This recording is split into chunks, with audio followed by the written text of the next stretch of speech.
ये कहानी है एक बादशाह की जिसे अपने कुत्ते से बहुत प्यार था। वो उसे इतने प्यार से रखता था कि वहाँ के लोग कहते थे कि काश हम बादशाह के कुत्ते होते। वो अपना सारा ध्यान सारा खर्चा कुत्ते पे करता। कई लोग मिसाल दिया करते थे कि भाई जानवरों से प्रेम करना हो तो बादशाह से सीखिए। बादशाह जहाँ भी जाता, चाहे मीटिंग हो, चाहे पॉलिटिकल मीटिंग हो, चाहे प्रजा के साथ हो, हर समय कुत्ते को साथ लेकर जाता। एक बार उसे किसी दूसरे राज्य के राजा से मिलने के लिए जाना था। समुद्र का रास्ता था। बादशाह जब नाव में सवार हुए तो उनके साथ कुछ सैनिक थे, कुछ मंत्री थे और कुछ प्रजा के लोग भी थे। बादशाह जहाँ भी जाते तो वो कुत्ता तो जाता ही था, तो वो भी नाव में आ गया। ये उस कुत्ते के लिए पहला सफर था जब वो समुद्र के रास्ते से जा रहा था। तो वो नाव जैसी रवाना हुई और नाव के चलने से जो हलचल हो रही थी उससे कुत्ता थोड़ा बेचैन महसूस करने लगा। तो वह बेचैन होके इधर से उधर उछाले मार रहा था। अब जब वो उछल कूद कर रहा था तो जो यात्री साथ थे, जो दरबारी, उनको डर लग रहा था कि ये कुत्ते की उछल कूद की वजह से नाव में कहीं प्रॉब्लम ना हो जाए,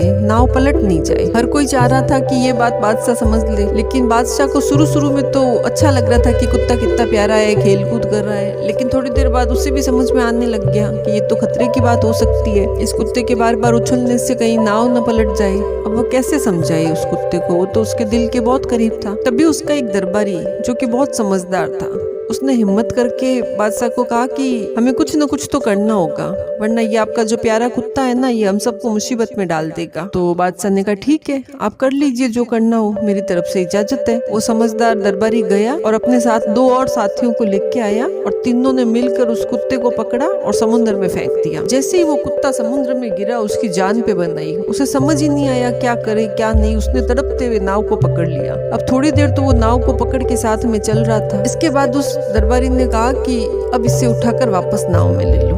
वापस से उन तीनों ने उस कुत्ते को उठा के नाव में ले लिया। अब वो कुत्ता जो कि बहुत उछल कूद कर रहा था, बादशाह का बहुत प्यारा था, वह चुपचाप से जाकर एक कोने में बैठ गया। बादशाह को समझ ही नहीं आया कि ये क्या हो गया, अचानक से इसकी उछल कूद क्यों बंद हो गई। उसने उस दरबारी से पूछा कि भाई ये इतना बदमाशी कर रहा था, अचानक से इतना पालतू बकरी जैसा कैसे बन गया। तो उस दरबारी ने कहा बहुत सीधी सी बात है, जिंदगी में जब तक खुद पे कोई विपत्ति नहीं आती तब तक हमें दूसरे की परेशानियां समझ में नहीं आती। दूसरे की परिस्थिति तभी समझ में आती है जब खुद की जान पे बन जाती।